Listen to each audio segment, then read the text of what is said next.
Hi, everyone. Thank you for joining us, both attendees and panelists. I'm just going to begin by saying a little bit about Belongg and Champaca before saying a line or two about why we wanted to have this event, and then I'll pass it on to our panelists. But so Belongg seeks to bring community services and experiences to people who face discrimination on the basis of their identity. So that could be gender, sexuality, race, caste, ethnicity, religion, ability, etc. And we do a couple of different things. We run an inclusive housing platform.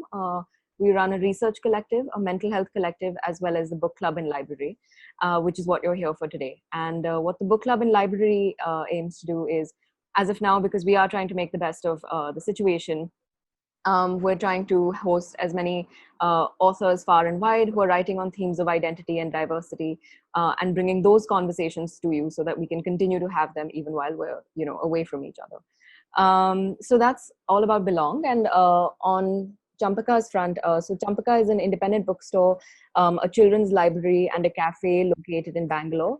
I know recently they've opened up once again. And they're now accepting orders within Bangalore. So if you're based in Bangalore, please do consider ordering from and supporting them. So now just to move on to what today's event is all about, and I'm definitely not going to say what it's all about, but I think the intention which we wanted to have this was so that we can have a conversation around why diversity in children's literature matters, and how do we go about promoting that, right? How do people in different spheres of this field go about working towards that? So, I mean, obviously, I think one of the shared beliefs among this panel, and please correct me if I'm wrong, is that there is something about childhood or young adulthood, right? That is a significant point of intervention when it comes to having conversations about difference. What does it mean to encounter and respond to that difference? And of course, I'm sure we also believe that there's something about literature that enables that in a way that perhaps other forms don't. So we're going to be unpacking both diversity and children's literature over the course of this conversation. And the format we're going to be following will be, first we'll talk about why diversity in children's literature, why does it matter really, and each panelist is going to tell us a little bit both about themselves and then why it matters to them. After which we're going to move on to talking about the how. So how have they in their respective fields gone about facilitating that? So, and then we'll have about the last, I want to say half an hour, 40 minutes, depending on how long the conversation takes, for all of your questions. So once we get closer to that time, please feel free to send your questions in using the Q&A box below. And yeah, we'd be happy to answer them. So that's all from me. Bijal, I'm going to pass it over to you. Yeah. Thanks so much, and hi everyone. My name is Bijal Vachharajani. I am right now in my house in Bangalore. I've worn many hats when it comes to children's books. So the first one was as a reader, of course, where I read lots of Peanut Blightons. Then as a children's book reviewer, then as a children's book writer, and also now I'm a senior editor at Pratham Books, where we create picture books for young readers. So yeah, that's me.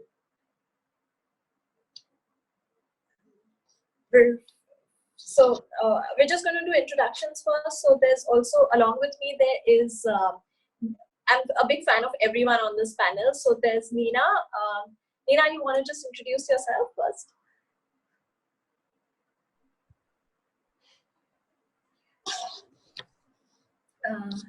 Sorry, yeah. One second. Muted, yeah. Yeah, we can hear you now. You can hear me now, okay. So hi, I'm Nina Sabnani. Currently I am in Bombay, at IIT Bombay. I teach in the IDC School of Design. My areas are in the domain of animation and illustration with an ethnographic approach. So I work with communities that have their own art practices, and I have worked with embroidery artists from Kutch and with wheel artists from Madhya Pradesh to tell their stories of why they paint. And so I'm really interested in that kind of work. And most of my films then get translated into children's books. I think that's why I'm here.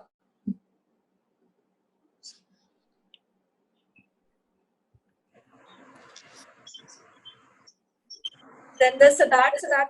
Siddharth's joining us from a very different part of the world. Siddharth, you want to chime in? Hi, I'm Siddhartha Sharma. I'm speaking from Toronto. I've been here since last year. Before that, I was in Delhi. And I'm a journalist and a historian. So I've written 2 novels for children, both young adult novels. One was called The Grasshopper's Run, and the other is Year of the Weeds. So they're slightly different in terms of the geography that they cover and issues that they deal with. I've also written some non-fiction for children. Thanks, Siddharth. And then there's Raviraj.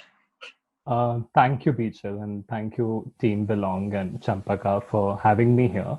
I'm not an author, not an illustrator, but a big fan of all 3 of these people. So it's like a fanboy moment. I've read them, and finally I get to spend time with them here.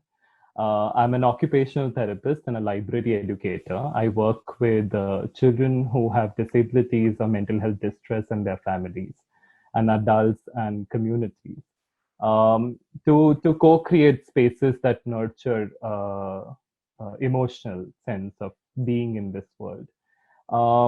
And I'm here to think about together how does literature, children's literature can be maps to help us to have these conversations as a practitioner. So thank you.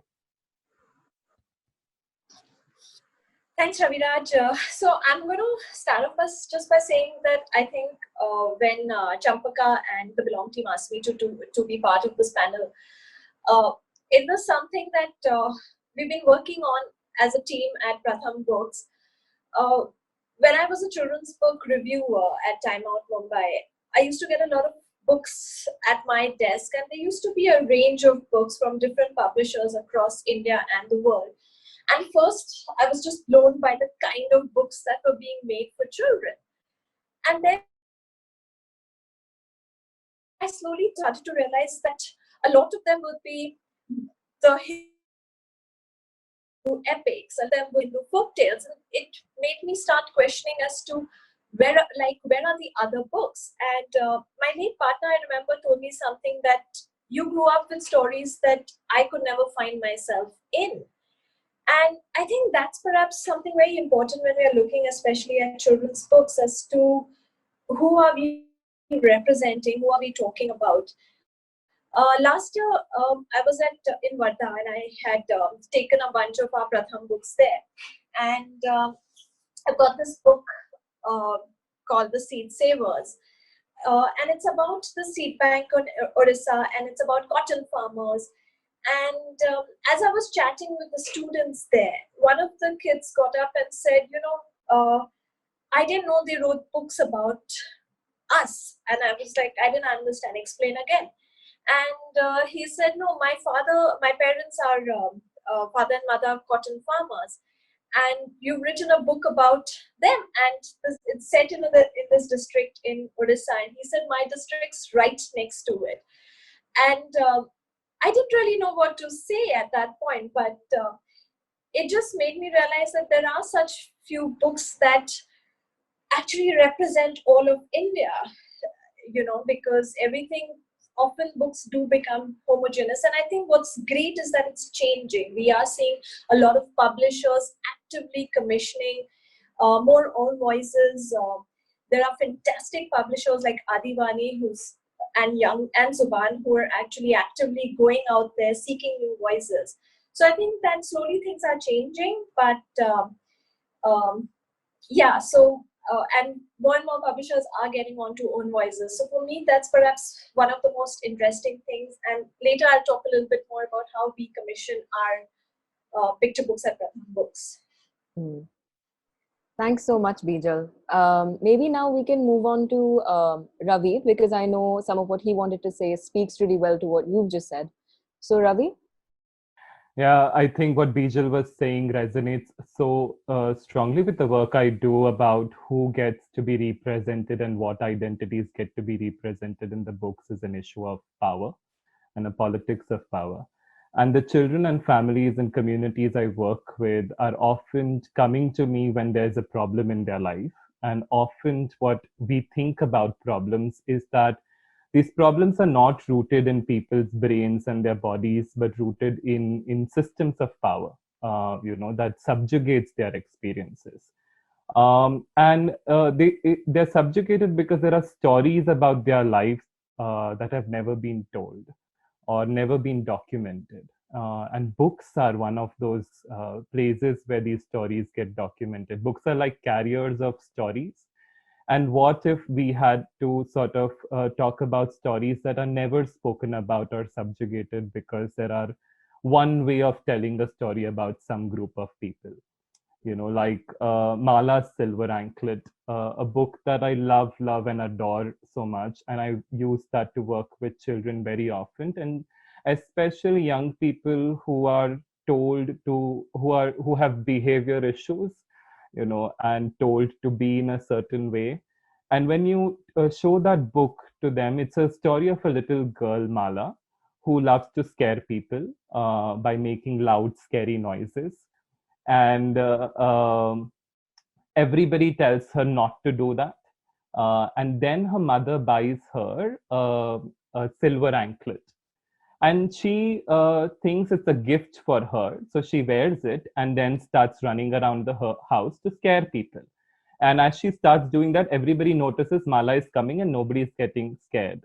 So that silver anklet was to subjugate Mala in ways. And at the end, it's asked, what does Mala do next? And Mala obviously removes and throws away that silver anklet.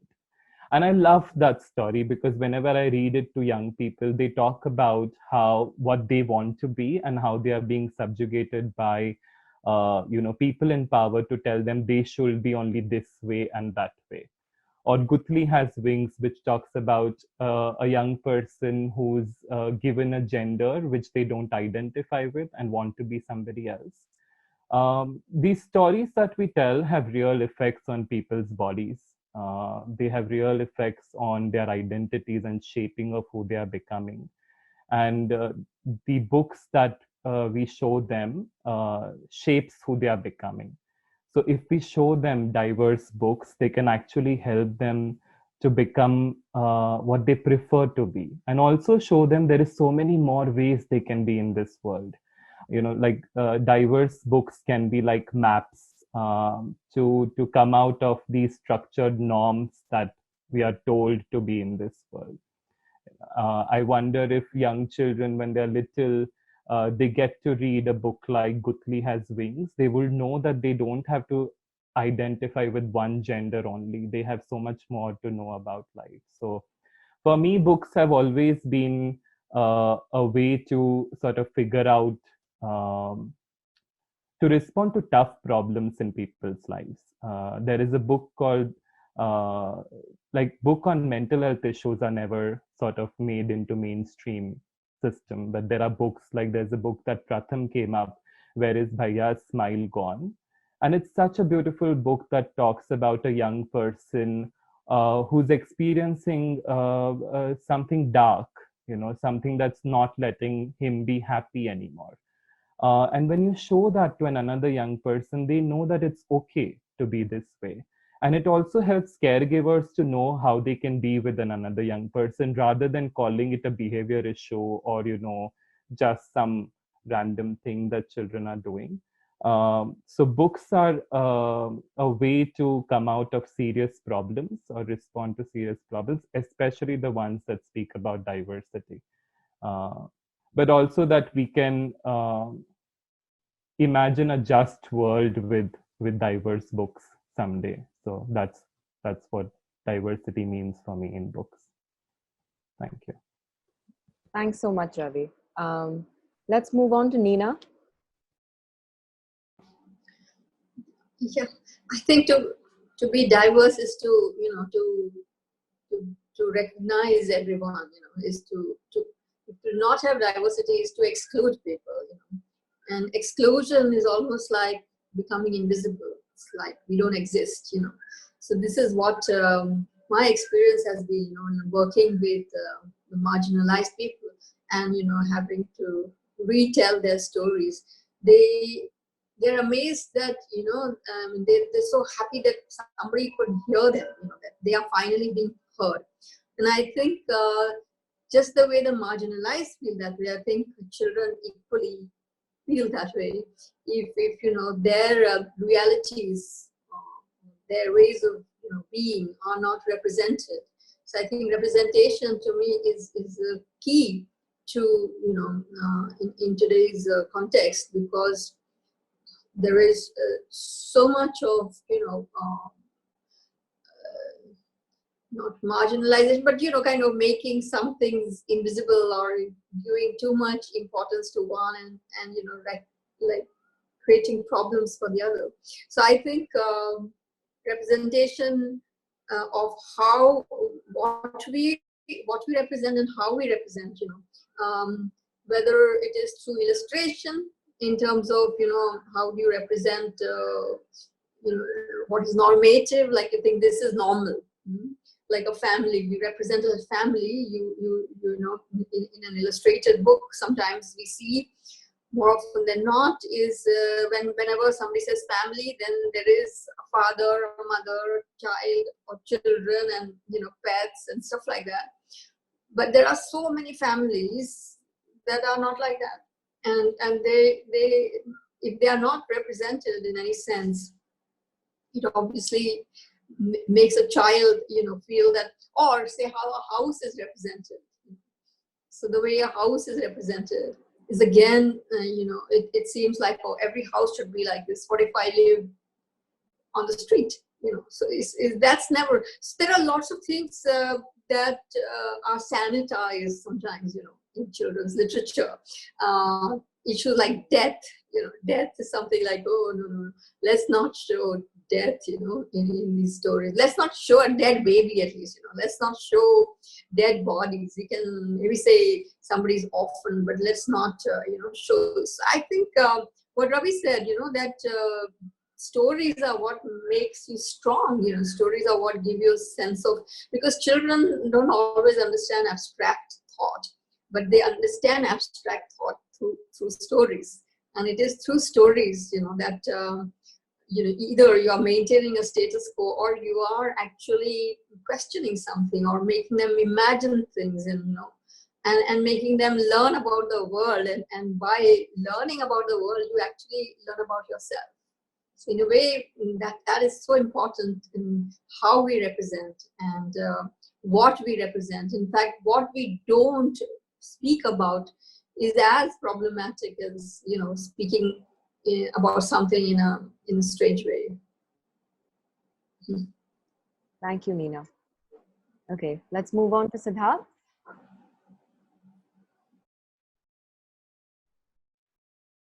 Yeah. Sorry, I had forgotten that I had muted my speaker. So if we were to ask ourselves, do we need to talk about diversity? We just need to follow the news of what's happening in India, what is happening to the migrants, and the boys' locker case. So gender and class, and so many of the other divisions and problems that are there in Indian society. So diversity is more important now than it ever was. Not that it was any less important earlier. So the question is not whether we need to focus more on diversity, but what we need to work on now, because we have been working on this for a while. Let's talk about gender. So we've had women writers. Most writers for children are women. Quite a lot of publishers, both for children and general publishing, are women. So it's not that there isn't an inadequate representation of creators in this field, and yet misogyny is still entrenched. Yet gender inequality is still a problem, not just in wider Indian society, but also in the classroom. So what more needs to be done? That's a question here. Also, there are problems of intersection. For instance, while writing The Grasshopper's Run, which is based in the Northeast, and it's about the different Naga tribes. It's set during the Second World War. I realized that a lot of these, a lot of the myths and stories of Naga society, a lot of their culture, uh, the people themselves in the Northeast and among the Nagas are not aware of it.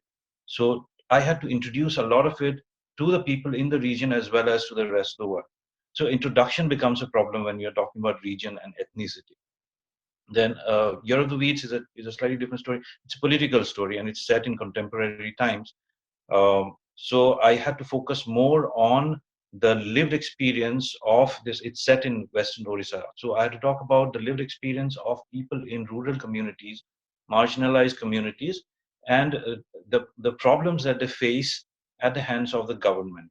So there, I had to focus less on their culture, on their language, on their belief systems, and more on the political life of these people. So there are all these different aspects to underrepresented communities, and then there are intersections. For instance, going back to gender, you write a story about a rural community, and you are addressing the book, probably fiction, maybe, or non-fiction, whatever. Let's talk about fiction. So you're writing a novel based among a rural community for an urban reader, and you have to talk about gender. So gender works in different ways in rural communities, depending on geography, depending on caste, depending also on religion. So there are all these intersections, and one has to keep them in mind while presenting these diverse views, these characters, these lives to readers across the country. So, India being such a complex country, every story, no matter how seemingly simple, becomes complex. So there are a lot of these issues, these problems there. So how does one deal with it? One way is probably to understand what the individual work, the book, is trying to do. Is it trying to introduce a people, in which case we talk about their culture, their belief system, and so on and so forth? Is it trying to bridge a gap between the reader and the people, in which case we try to find common aspects of their lives? And the other problem, uh, Bijal mentioned Adivani, so I'd just like to talk a bit about it because I think that's one of the ways forward. Adivani is a small publishing house. It focuses on Santal literature. It was started by Ruby Hembrom, and they bring out these beautiful picture books and other stories in Santali and in English. So they don't bring out that many books, but and they are available in only a few bookstores and online. But the thing is, that is one of the ways forward. So if you want to represent a small, underrepresented, marginalized community, one way could be to promote the emergence of publishing houses that specialize in these communities. Um, then again, for gender also, we do have publishers who focus on gender, but we need more of these, and we need more books that talk about intersections. Which brings me to translation, because that's the ultimate intersection of all. We have so many languages in India. One way of being introduced to other peoples around the country is to promote more translation from that language to probably English, because that works best, because all these other languages can at least, speakers of these languages can at least could be through their schools or other media be encouraged to access these translated works. So these are some of the solutions that could be used. Uh, we've always had these solutions. We just need to work on them more, and we have a very narrow window for doing this because, as you can see, uh, there are a lot of problems in India at present. Yeah, that's what I wanted to say. Thanks, Siddharth. Before we carry on, I just want to let everyone know. So we've unfortunately lost Nina on this conversation because she had a power failure. So if she's able to join back, she'll do that, as soon as she can. But until then, let's just carry on, and hopefully she's able to return for some section of this conversation. But so Siddharth has already said a little bit about how we can perhaps promote diversity in children's literature, and now I just wanted to come to you, Ravi, and then maybe we can go to Bijal on the same question of how.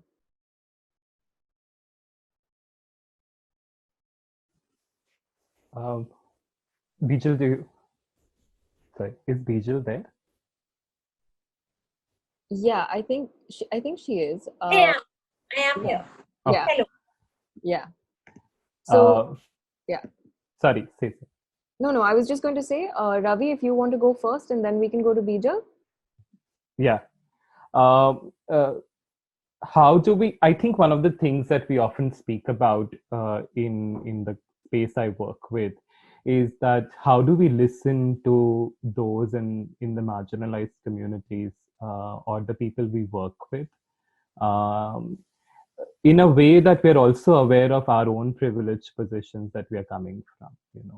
It's about to realize that our listening, our witnessing of other people's stories is influenced by the position that I am in the intersectionality of privileges I'm drawing in from. And what if the world had to be informed from the stories that are in the margins? And there's this amazing social worker who says that if we hear stories from the margins and make them a part of our narration, there will be space for everybody. If you create spaces in margins, you create spaces for everybody in this world. And I completely hold on to that very strongly. So one of the things that we really do is we document stories that we hear in therapy rooms or in sessions, into books sometimes, into different ways of documenting, so that these stories stay with us. And then we ask children and communities to say that if we can sort of, share these stories with other people, because the story lives when there is an audience to it. So to really think about how do we sort of document and listen and witness stories with care of people who we work with. There's a group of Adivasi women in Dadra Nagar Haveli, and we have been sort of thinking together about some of the issues that this union territory faces and the villages they work in.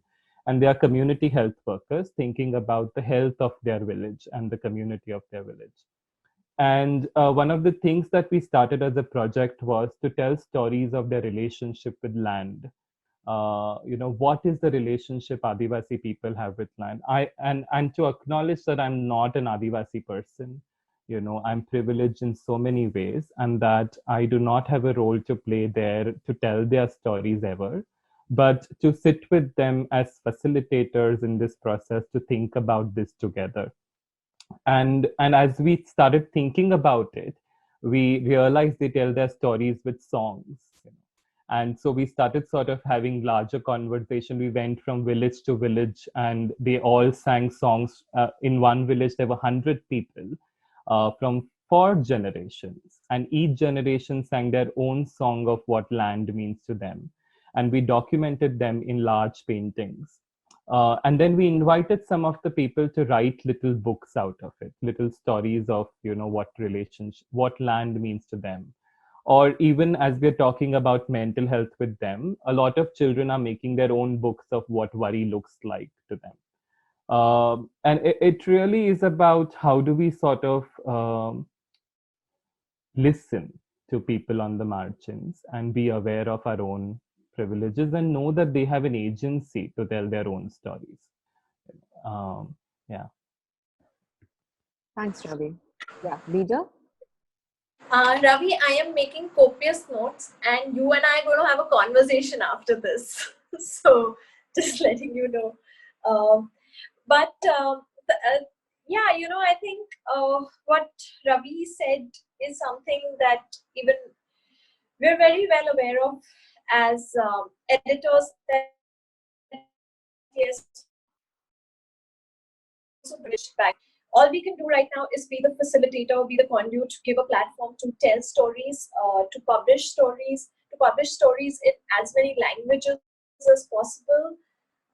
At Pratham Books, we have a digital platform. It's an open source platform where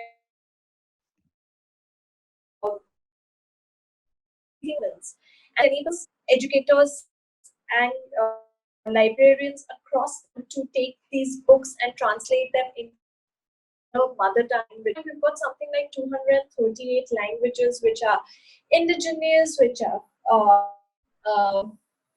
which are popular. So we have Spanish and French, but we also have Kora, Santhali, and all of that. And I think for us, it's been quite an eye-opener, as what Siddhartha was saying, that language is so important, and it's something that we don't always realize when we are doing books. And this is, again, all of us write in English over here. The second thing I wanted to actually share a small story. A couple of years ago, we had somebody. We had an intern from NID's master's program, Kanato. He's now an art director with us. And as part of his master's, that last thesis that they have to do, he was doing a children's picture book with us. And when he was conducting his research, one of the things that Kanato discovered that when it comes to the Northeast region, everyone almost always has folk tales to tell.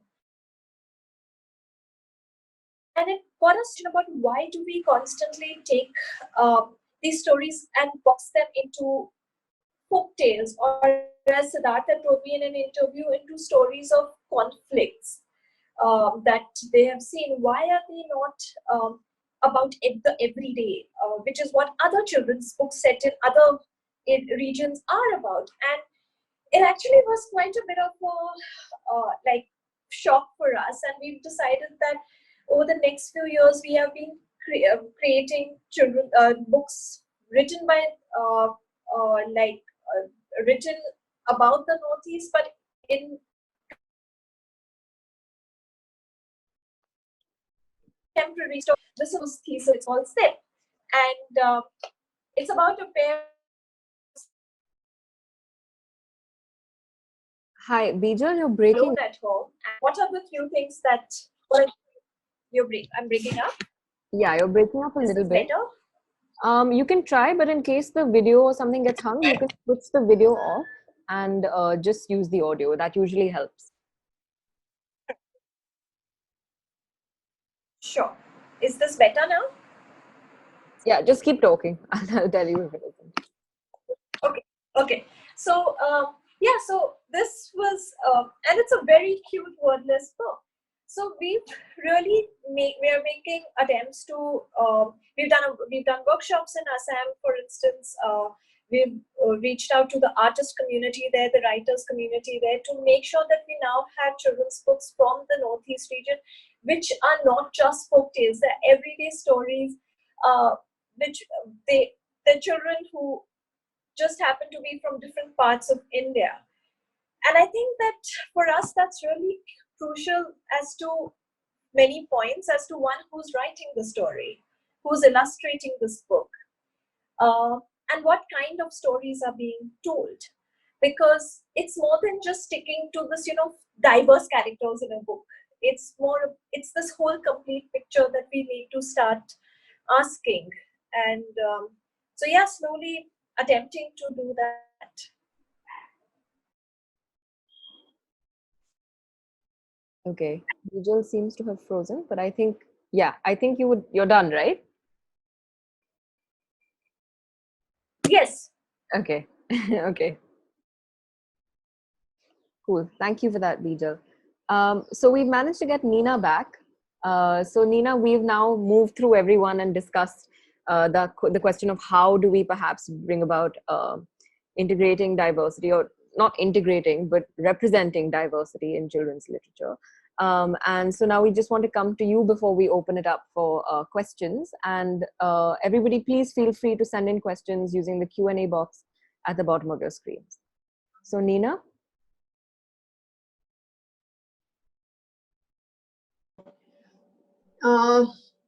How is of course, there's so many people involved, like Bijal. I at least I heard Bijal. I'm sorry I missed the others. I really feel bad about that, but they're a power failure here. So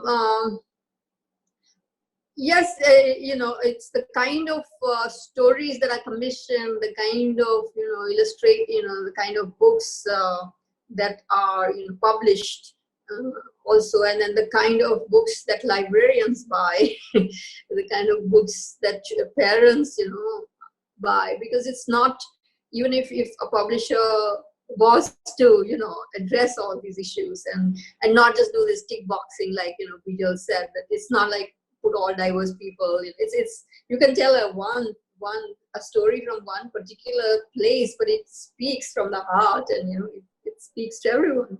So there are so many variables, so many people are involved in so there is a lot of awareness that needs to be there about what happens when we have a monoculture, what happens when you don't ignore so many, you just don't acknowledge the presence of so many people, or so many kinds of ways of being, so I think that is something to be addressed by everyone. You have publishers cannot publish books that they're just going to sit on their shelves or in their go downs. So obviously they want to. So I was very, very happy when I heard from Belongg and from Champaca that you actually feel that people are coming to you and asking you for books about why is there no caste thing. Caste is not even there even in Bollywood films, if you look at it. It's just ignored completely. It's like under the carpet, doesn't exist, that kind of thing.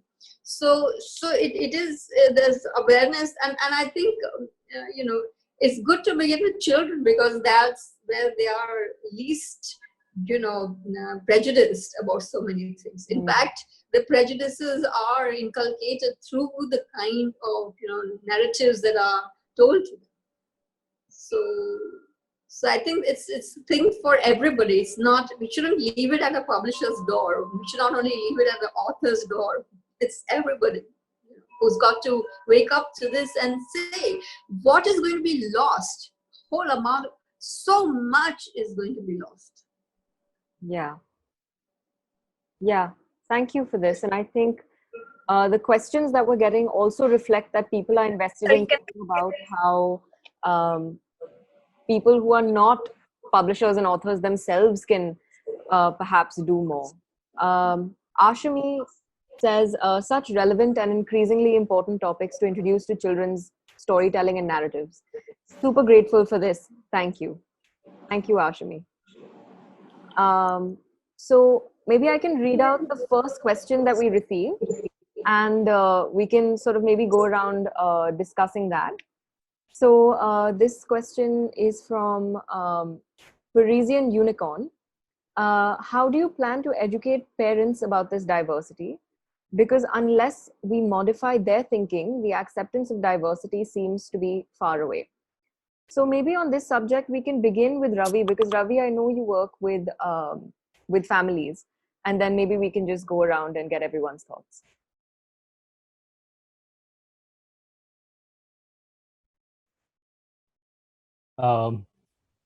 I think I sometimes have this a problem with the word educate many a times, because it comes from the notion that people don't know, and that they need to be told. I think that people know about diversity, and I was resonating with Nina, what she was trying to say about how things are lost and that they're going to get lost. There is an intentionality in losing them. There is a force to convert us into a monoculture that's working, and we're working against it.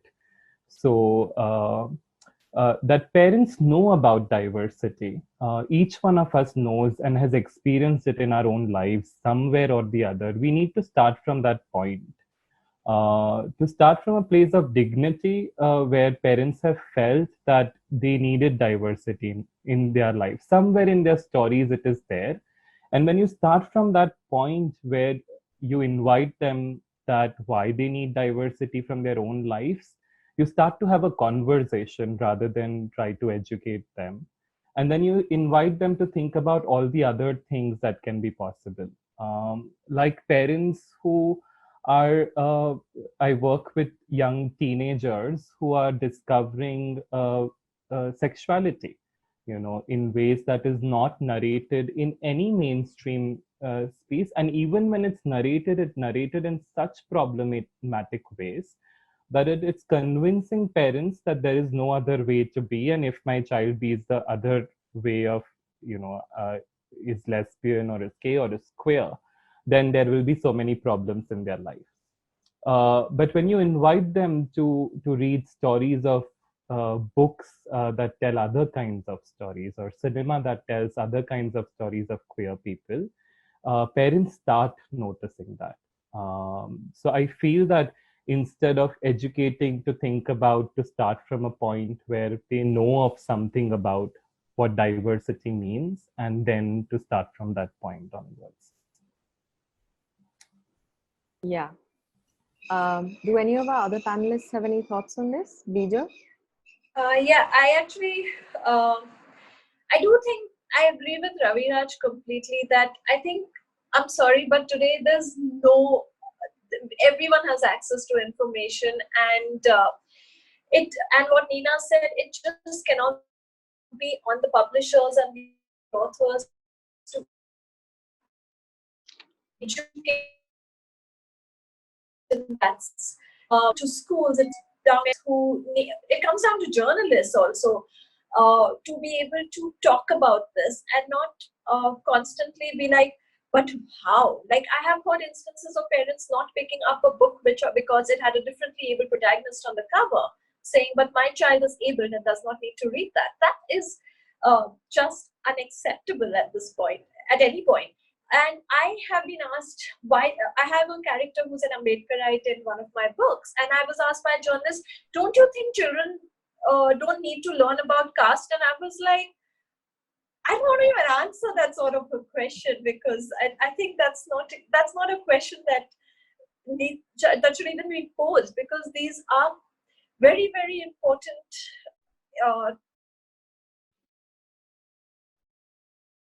and themes. I'm sure Raj will agree. It's the adults who have that prejudice, and the moment you cut through that level, you know that children have only learned it from adults. They're like open books otherwise, and they're just great, and they're like sponges, and they will ask, they'll question, they'll challenge. So get to the children. That's what I would say. Yeah, Siddharth or Nina? Siddharth? Yeah, another category. First, I agree entirely with what Ravi and Bijal have said. But also, I think we should learn. We should admit to ourselves and among ourselves that there are certain groups of adults with who we can't have a conversation. They know, they are aware, and they refuse to talk about these things.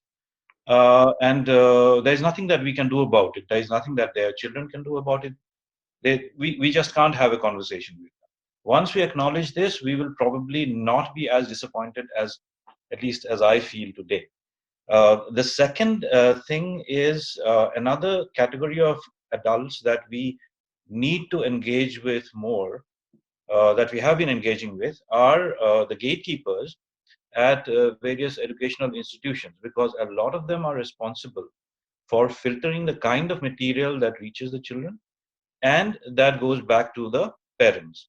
A lot of reputed writers and artists that I know in India, people like Paro Anand, they have written such great books, and they've had so many issues with these gatekeepers, and these issues have multiplied in recent years, because there is a, in the larger society, there is an atmosphere of intolerance, and that has filtered into schools and other educational institutions. So the gatekeepers are another group of adults or grown-ups that we need to engage with more actively.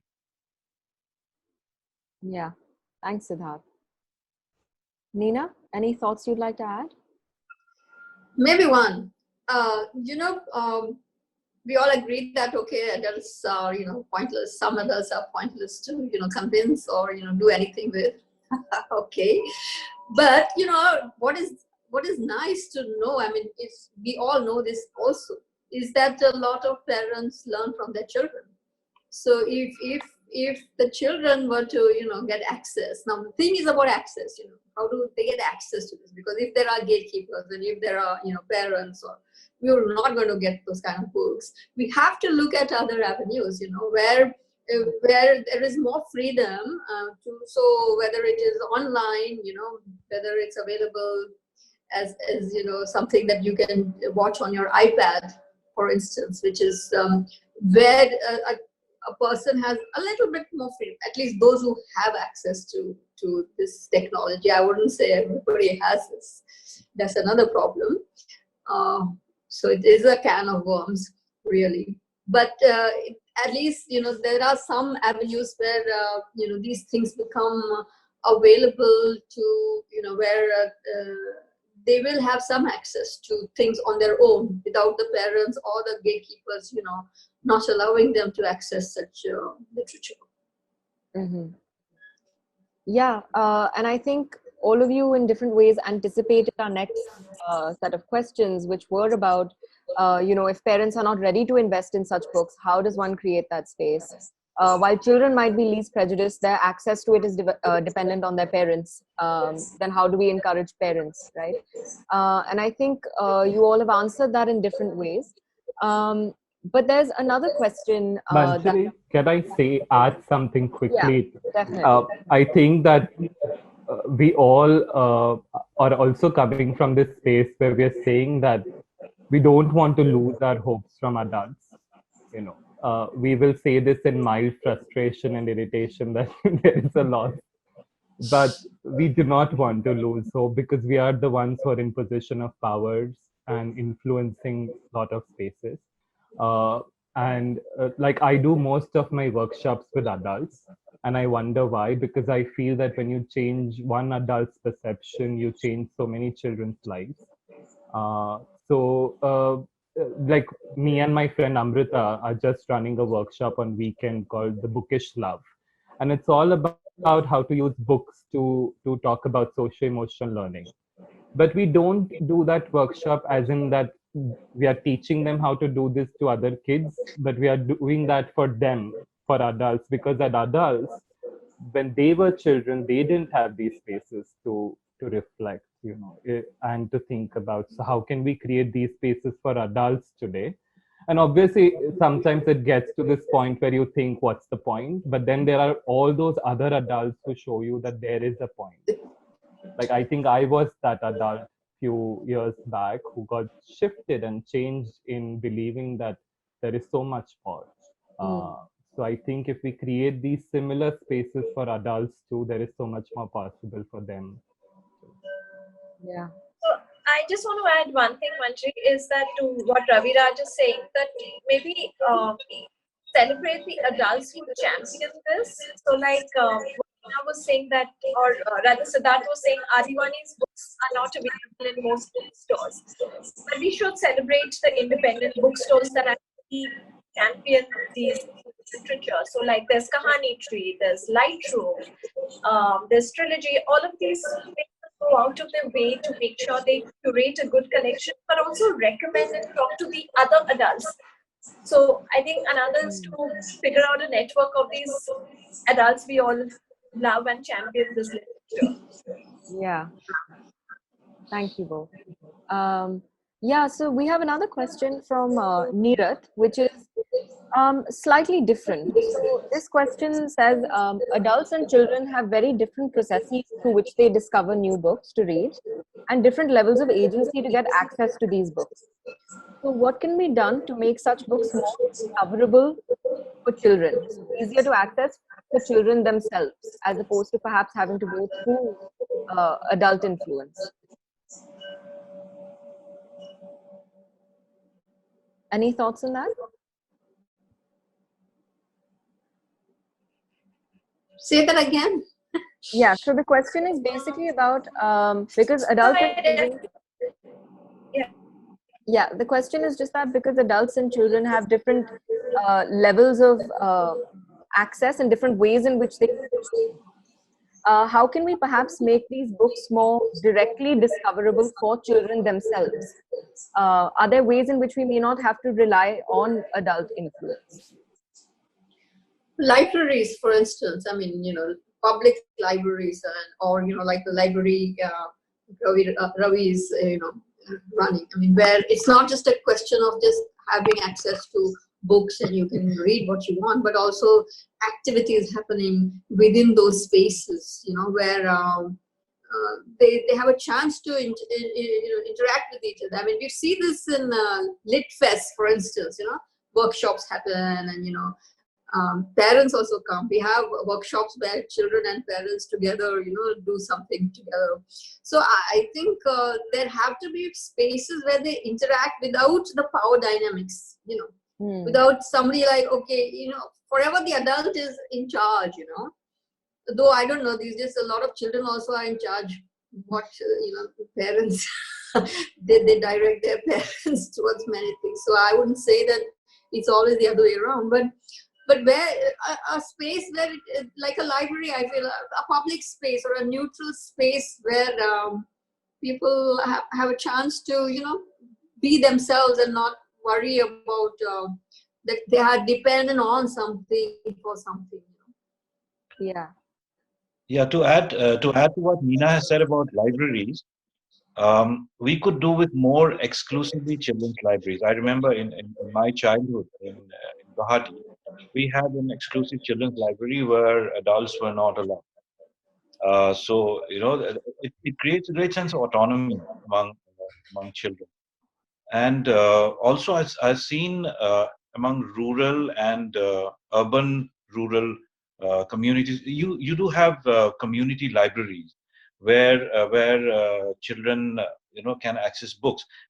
In a lot of these libraries, because of the demographic from which these children come, they are not accompanied by their parents or by adults.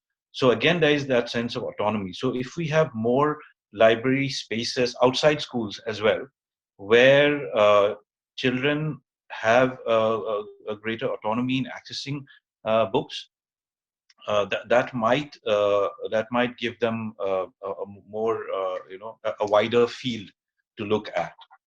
Community libraries are a good way forward for this. Yeah. Can I quickly add something? Sure. Hey. Sure. And like Siddhartha and Nina was saying, I remember my teacher Sujata Narona from Bookworm Library, Goa. And she would respond to this question immediately by saying, we just need more libraries.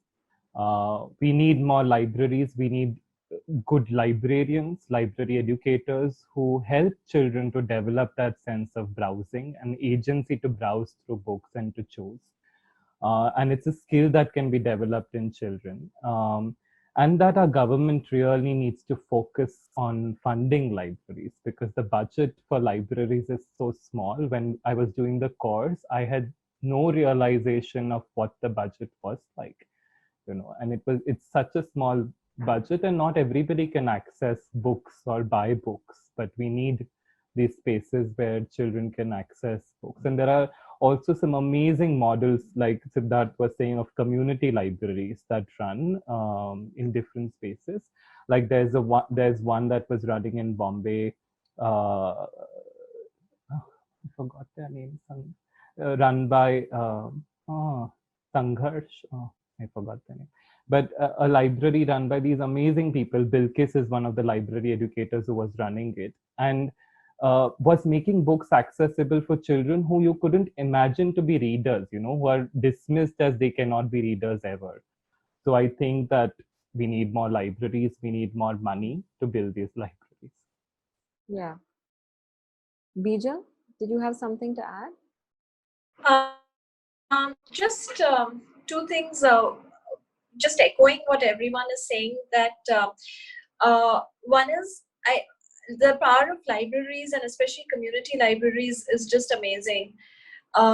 We crowdsourced a campaign for libraries in Dalit Bahujan communities, and within 2 days we actually raised money for 50 libraries, and now we're setting them across this Nalanda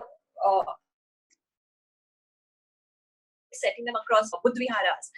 And what's amazing is getting kids to have access to these books, not locking up these books, is what Raviraj was saying. The children have access to these books constantly. They're not intimidated by them. There's less adult intervention in what they read. That said, that fantastic community library initiatives Sujata is doing like work.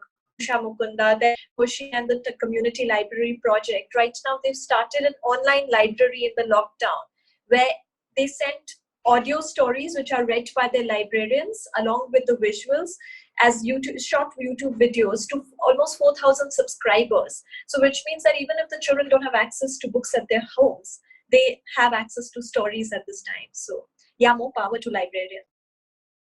Great. Thank you for that, Bijal.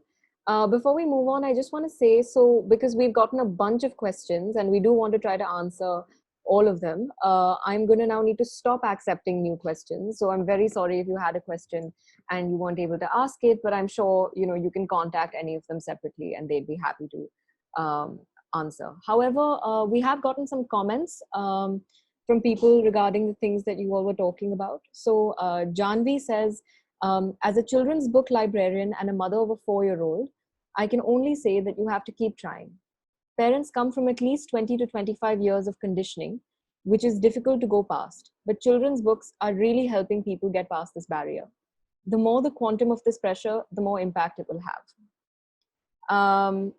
Then Divya said, I'm a librarian, and just a suggestion that if most school librarians are convinced that they could have a section in the library where such books are kept and not issued home to avoid issues which discourages them to have by adult parents. So I think what she's suggesting is that if these books could be kept at the library but perhaps not issued home, so that parents can then not discourage those children from reading those.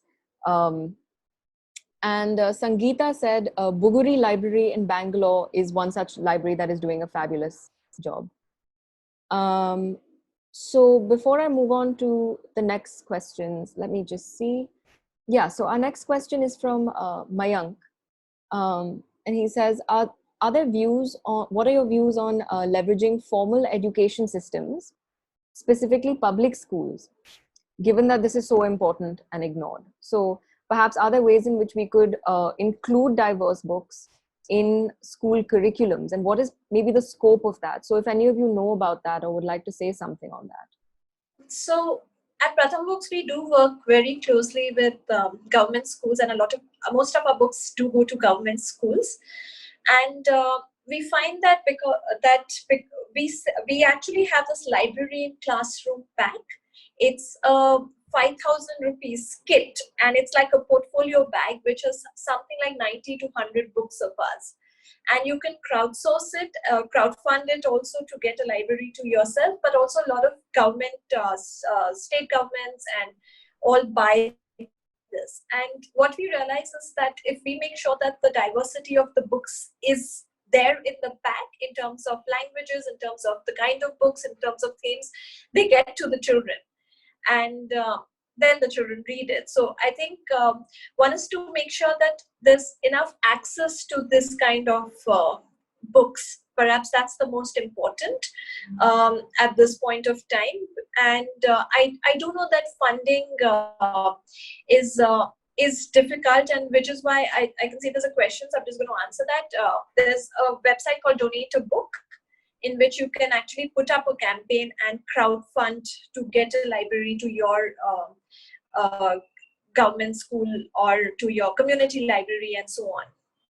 I don't know if that answers the question, but I know it's one of the ways to get access to these books to children across. Yeah. Thanks, Bijal.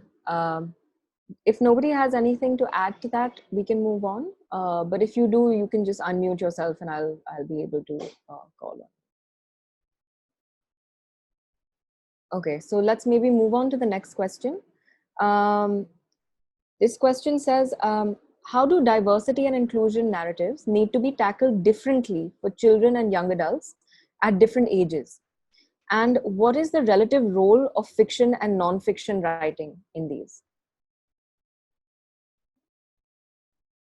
So the first part of the question is about how might we tackle diversity differently in literature for children versus literature for young adults. And the second part is about fiction versus non-fiction writing, and what do you think the dynamic is there? Siddharth, yeah? Yeah. Yes. So the primary difference between literature for younger children and for young adults would be just in the degree of complexity of the story. Um, for instance, you get wonderful stories for in picture books which deal with very complex themes, but it's just dealt with in a way that is accessible for young readers. There is a book called just a second. Um, it's called Kneel on Wheels, which talks about it talks about a disabled boy and how his brother sees him, and there's this whole fantasy world happening, and of course the art is wonderful. So it's only in the degree of complexity of the stories for these two different categories. Now about fiction and non-fiction, mainly non-fiction. Allows you to deal with real events and real matters, but in a more entertaining way than most textbooks do. Fiction, on the other hand, also deals with complex emotions and ideas which might not be possible for non-fiction to access. So the difference between fiction and non-fiction is mainly in terms of what story you are trying to tell and what ideas you are trying to present. Some ideas are possible to present through non-fiction alone. Some ideas just can't be presented through any other means except fiction. Um, so these are the different requirements. These are different compulsions that these categories have, and one needs to work within these categories. Of course, it's possible to step across them. You can write a young adult book that might just be accessible for younger readers. You can write a non-fiction book that might read almost like fiction. So genres are meant to be crossed and and worked through as you see fit. But certainly there are compulsions. Yeah, thanks for that. Does anyone want to add to that? I just want to give two examples of this. If I would say to illustrate what Siddhartha is saying, read Rinjin's "I Will Save My Land" and then read Siddharth's "Veer of the Weeds," and I think both of them tell you how exactly they're diverse books and they represent really complex issues. But one is a picture book and the other is a young adult novel, and they're great examples of this. Thank you, Bijal. Ravi? And for me, they never come across as fictional stories, both Year of the Weeds and I want to say they're like true stories, but they're called fiction. But I think responding to the question, that I don't think it's the diversity that we think about how to tackle at what age. It's the language in which it is explained. So I can talk about sexuality to a 3-year-old, and then I can talk to about sexuality to a 16-year-old. So it's about how I talk, which book I choose. So there is no rule of what part of the intersection of identity can I expose my kid to, because that's the worry, right?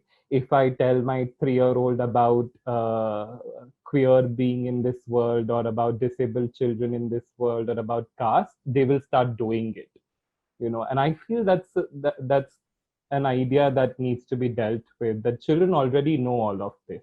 They need not be taught about this, but that giving them books is a way for them to have language to express this, and that can vary. So diversity does not need to be tackled, but it's the language in which, or the access in which we do it, needs to be sort of thought. Yeah. Nina, do you have anything to add on that front? Okay. Okay, so then maybe let's move on to this next question. So this question is from me. I mostly just wanted to sort of clear the air about something that I wonder about, but have very little knowledge on. So there's, of course, this popular notion that children are increasingly moving away from reading. Now, I don't know how true or not true it is, but that's certainly an assumption that a lot of adults like to make. Perhaps to excuse themselves of some responsibility. I'm not sure where that notion comes from. But I think people are also confused about the kinds of media that are being consumed today, and what works best with children.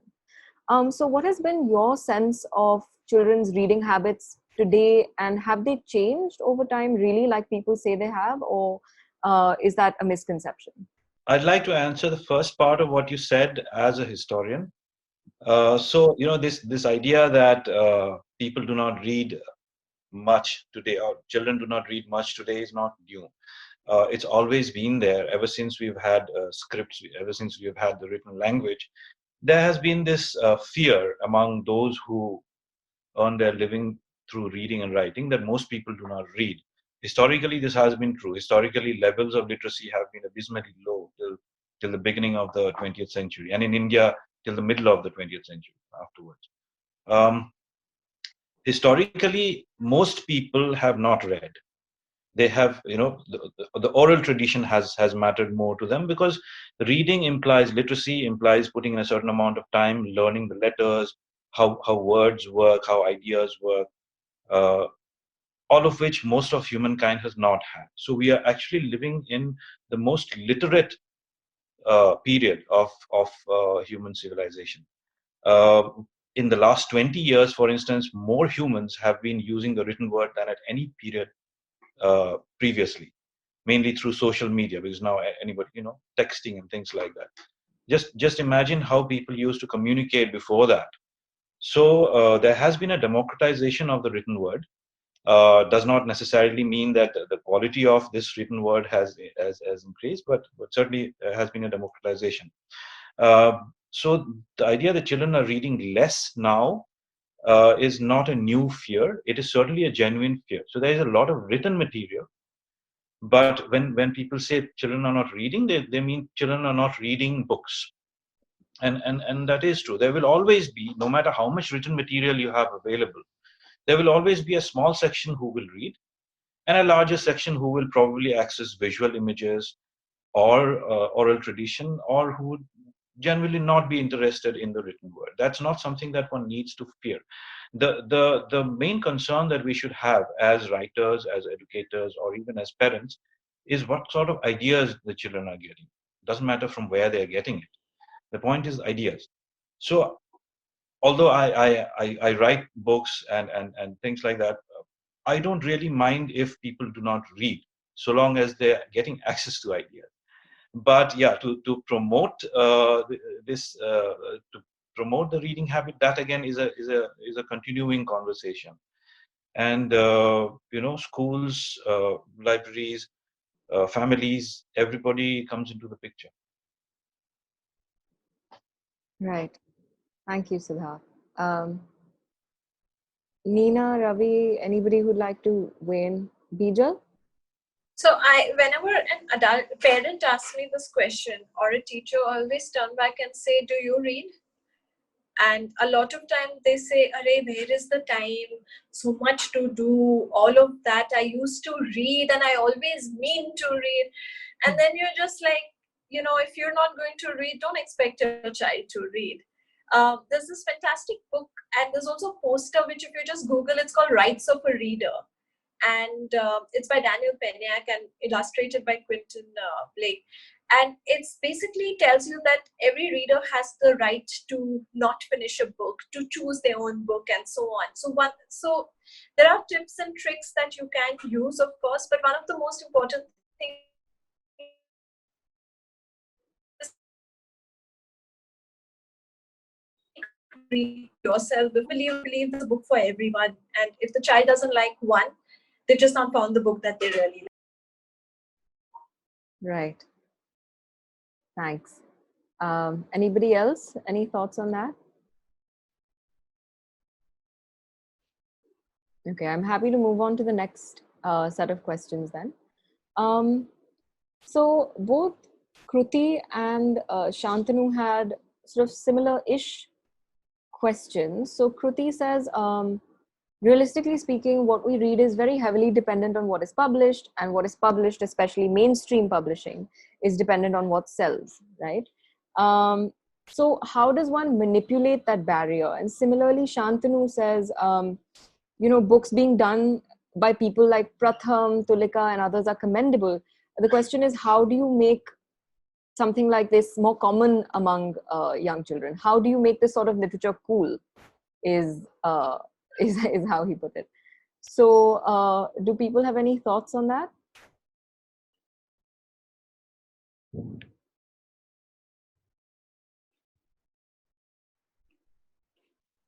Nina, Ravi, since it's been a minute. Yeah. So Yeah. I think that's Shantanu Dattagupta from Scholastic. So Yeah. so I'd like to how do you make it cool? Where one of the ways is to make it very attractive to a certain demographic. So since this is Shantanu asking, Scholastic has brought out a picture book called Pooh, which deals with it's this beautifully illustrated book which deals with sanitation workers, and the word Poo, P-U-U, in Tamil I think stands for flowers. So instead of sewage, the image in the picture book is one of flowers, but through a great sense of irony, but also an unflinching realism.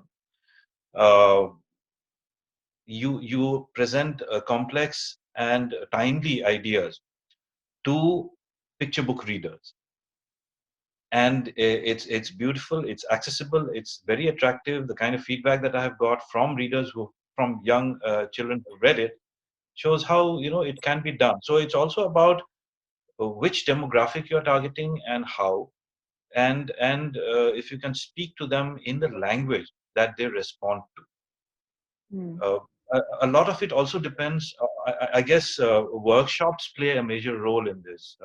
If Ravi and Bijal could add to that. I've just unmuted to say the author of Pooh is also listening in. So, yay, salamander. That's what I wanted to say. And yeah. Yeah. Yeah.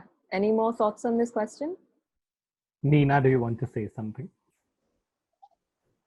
I think I asked Nina because she said it before, that the responsibility lies on all of us, and not just on publishing houses. Yes, on publishing houses, but on all of us, on readers, because what readers will read will change the course of what gets published.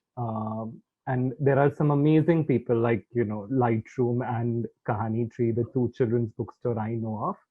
The amount of energy they put in to curate certain kinds of books in their stores, but it is about readers who get those books and talk about them, use them in ways that you can continue to talk about them with people, and that will change and influence publishers too. So I feel the responsibility lies on all of us, on library educators, therapists, parents, adults, to read this kind of literature, especially of small publishing houses in India. Yeah. Yeah, Nina?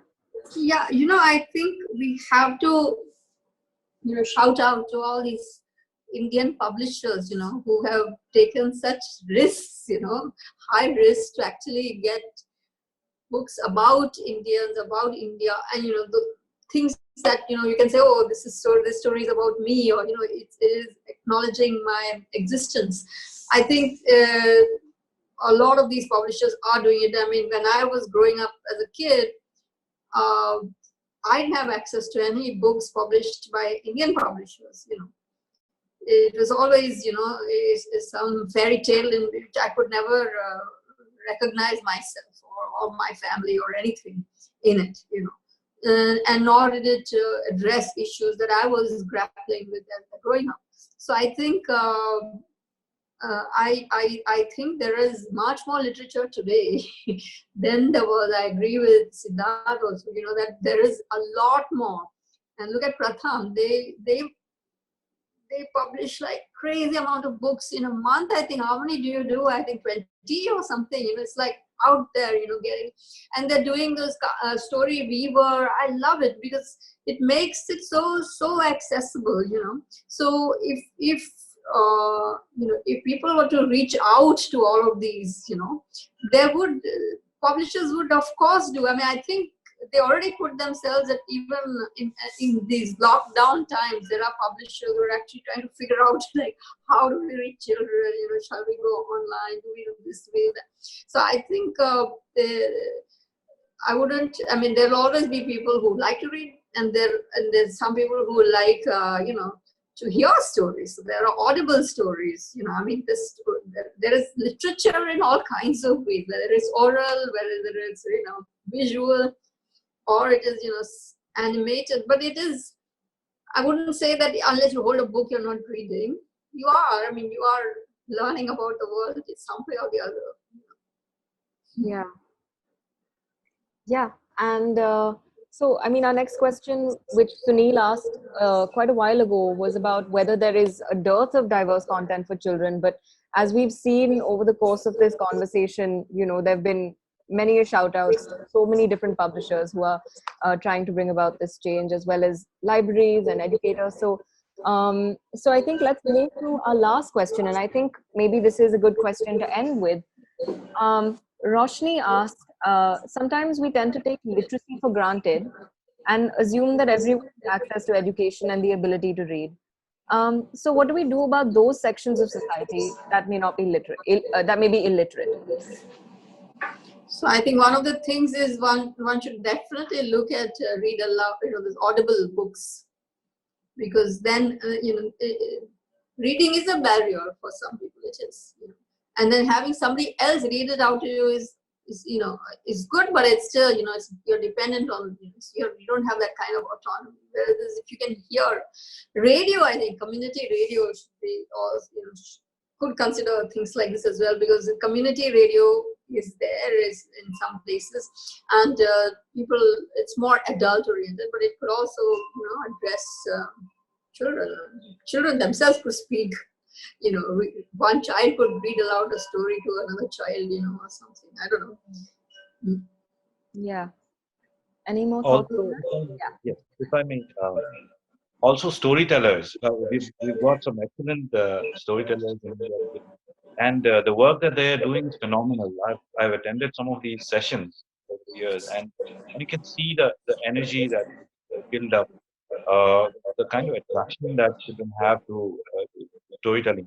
And you have these storytelling sessions at children's lit fests, like what the work that Buckaroo has been doing for the past more than a decade is phenomenal. An entire generation of children has grown up on these events, and they've grown up on the works of storytellers and readers. So the reading aloud and storytelling are also important media, especially in a country where literacy is not as high as it should. Yeah. I have a question for all the speakers. I can wait till the end of the session to ask them. If anybody else has thoughts on this question, otherwise we can move on to Siddharth's question. I just have 3 words for this question. Actually, it's access to books access to books, and whatever form it is, like Nina said, whether it's audio stories, whether it's level reading, because literacy is hard. We've forgotten how hard it was to learn to read. And I was attending a room to read seminar where they talked about that, that just the act of putting one letter to another and then making sense out of it is difficult. So, which is why access to stories, level reading, wordless books, bring it on now. And yeah, so. I work with children with disabilities, and who are one of those children who are dismissed as not readers. They cannot be readers at all. And it reminds me of Chimamanda, who says in her TED Talk that everybody can be a reader if reading is made accessible to them. And what does access mean is something that we have not even imagined right now. We are thinking about it in terms of very restrictive ways of what we understand them to be. Like books, for example, when you work with children with disabilities, you start realizing they are so 2D, like two-dimensional. And they're so thin for a lot of children to hold them also. So then you start questioning, when we say accessibility, what are we talking about? Because books were also designed keeping in able-bodied pictures, right?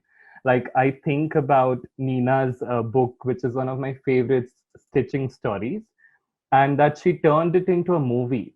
Now you turn this book into a movie, and then there are two mediums, and then Storyweaver has everything on screen. So sometimes how it's easier to hold a screen which is held, and a child with disability can read it to them, and then they have read aloud, which the computer does for you.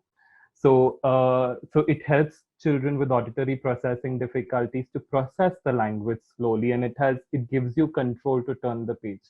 I think that we are way far away from accessibility understandings, but we're there. We are trying, and I feel it's great that we are trying. But everybody can read if reading is made accessible to people. So, yeah. Yeah. Okay, let's conclude maybe with Siddharth's question then. Yeah, so this question is for Bijal, Ravi, and Nina. So at the beginning of the session, I'd mentioned how we've had women writers, we've had writings on gender issues for more than 2 decades in India, and yet misogyny is as entrenched as ever. Gender biases are still there, not just in larger society, but also in the classroom and among people who ought to know better.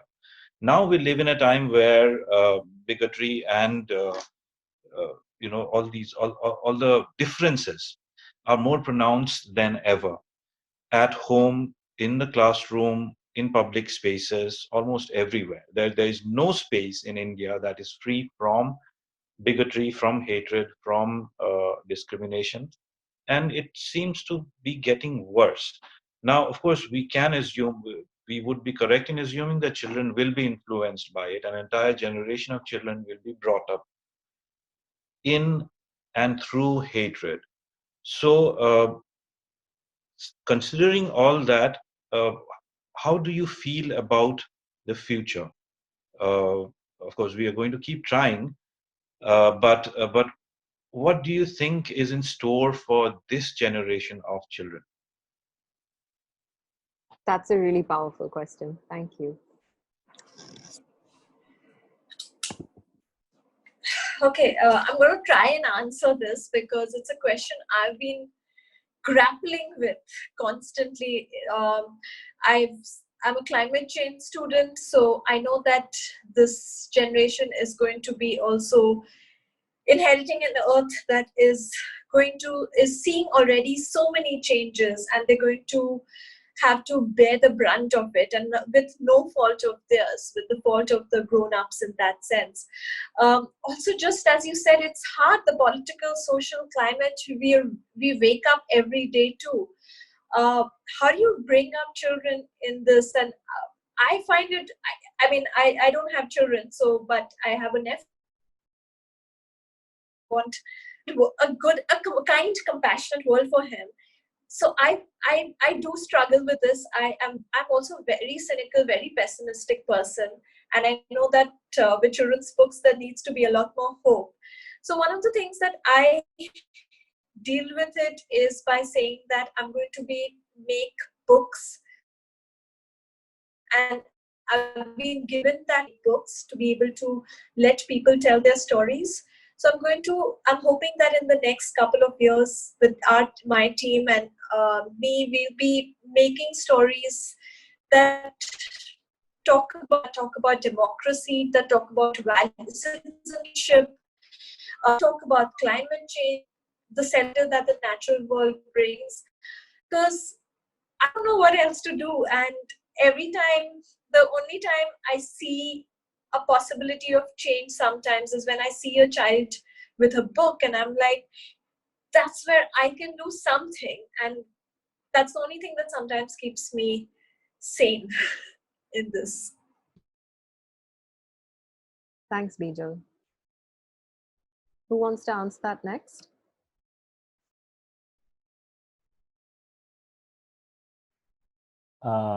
Nina is hinting I should go first. uh, I think when you work with people who are affected with severe problems in their life for a really long time, and you see them, like some of the children have been with me for 10 years, 12 years, and I've seen them practically going, or when you work with adults who are faced with so many problems, and when you meet women who are responding to violence on an everyday basis in their homes, in therapeutic rooms. And when you meet queer people who are living their lives and have lived their lives in this country, as criminals for major part of their life until last year, the fact that they're breathing is an act of resistance. And then you start thinking about what does hope look like in these spaces, and that it's possible for us to have a future that we imagine, because nothing is fixed, no story is fixed ever, and nobody in whatever power form can ever fix a story, because I read this beautiful article which says the stories are the only beings that have truly achieved immortality, that alternate stories can stay really long quietly until they have an audience, which means that we have a larger role to play to document these stories. And I just keep on thinking about why I really like what Nina does in her work is, or Pratham does in its work, or Tulika does is, or Siddharth does, is that they're documenting these stories. These stories will come back in time, even if forces try to sort of pull them down or subjugate. And that we can always imagine there will be a future. And all of us have an accountability towards retelling these stories again and again. So, yeah. Thanks, Ravi. Nina? Yeah, I think it's a beautiful question, and I would say I'm hopelessly optimistic. I I think, like Ravi said, like stories are like seeds. A seed can last millennia. So, it just has to find the right soil and, it blooms. So even though it may look so difficult right now, but I think if through the stories, this, and it's all the more, not, how should I say, it comes to us to, in whichever way we can, is to keep telling those stories of, which will create a different world, because I think, having worked with the very marginalized people who seem like, nobody even bothers, like to know what that guy who's breaking a stone, on the highway, making a road, is actually a storyteller, and a brilliant storyteller. He has hope. If he has hope, I have to have hope. And I think it is through our stories that we can, and we make these stories accessible, that we actually create a different kind of a mindset. Because I think, even though children growing up in these times are going to be influenced by, and I really appreciate what you're raising, that question, but I think it's also, they also meet each other. I mean, this is there are communities of all kinds, they're not only communities that exist, of the blood, or of, of race and gender, that kind of thing, but also that exists online, that exists, in schools, in so many different workspaces. So I think there is more hope to, be more open to each other. I mean, and these stories kind of, make these things possible. I think when you read such stories, you think like, that's a possibility. Yeah. So we really need to keep the stories going. Yeah. Thank you all. And that's definitely, I think, what a lot of us will take away from this session. We're all out of time now, but it was lovely speaking with all of you. And I just want to thank all our participants for joining in. I want to say, please do support the work of both Belongg and Champaca. On behalf of Team Champaca, I want to say once again that if any of you are based in Bangalore, and are looking to order books, please consider ordering from them. And just continue to support authors, publishers, educators, bookstores that are investing in diverse children's publishing. So thank you all. Thank you to our panelists. Thank you. Thank you so much. It's lovely meeting everyone. Yeah. Take care, everyone. Have a good night. Bye. Bye.